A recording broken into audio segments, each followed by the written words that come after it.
welcome to Tom's Tips. Now I know I've not been around for a while, and that's basically because I'm not doing any plumbing now. I've retired. But I've got a forum over there, as most of you know, called tomplum.boards.net, tomplum.boards.net.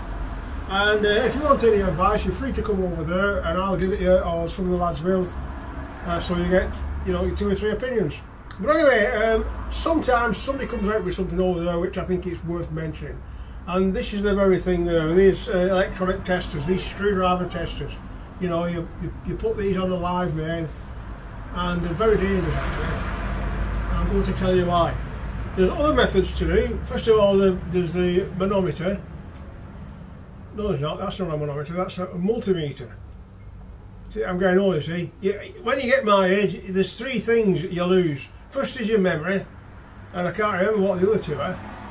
Well, this is a multimeter, right? That's the best thing to use because that'll tell you how many volts are there. It'll tell you if there's volts there and how many volts there are there. These are like a volt stick. That's telling me there's volts there at that side, but there's none at the other side because that one's live, one's neutral. So that's telling me volts there, and beware. But it's not telling me how many. This is another type of one that's a bit dearer. It's the same thing. It's warning me there, it's not as loud. And it's telling me it's safe at that end. Right, but these don't tell you how many volts there is there. The multimeter will tell you how many volts there. That's the best side here. Now this is a dangerous one. This. Now I've got this screwed there with that vent because it's like a venomous snake. You've got to control that head all the time. If that falls on your leg, you're in for a shock. But it's a cuckoo cable, so it is isolated in a way, but not much. And I'll have to show you. I have to bring the camera in so you can see this. Right, so let's bring the camera in now and get the snake under control. Buzz, buzz, buzz. Right, so this is the electronic neon tester. Inside there's a little neon. So if you put that in there, it can't tell you by itself how many volts is there or if there's electric, because to light the neon up you've got to have an earth. So you put your finger on there,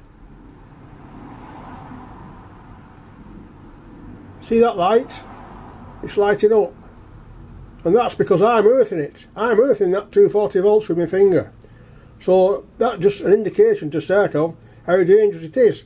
And if your hand's wet and you put your finger on, you'll get more, because what's happening in there's 240 volts, and this all the equipment in here is just letting a slight little trickle of that 240 volts come through and light up that neon. If your hand's wet, that little trickle that's going through it magnifies it. It can give you the 240 and you'll end up on the floor. So that's just a warning to everybody. These screwdrivers, they're hand in places, but you must be aware not to be wet or you get a shock.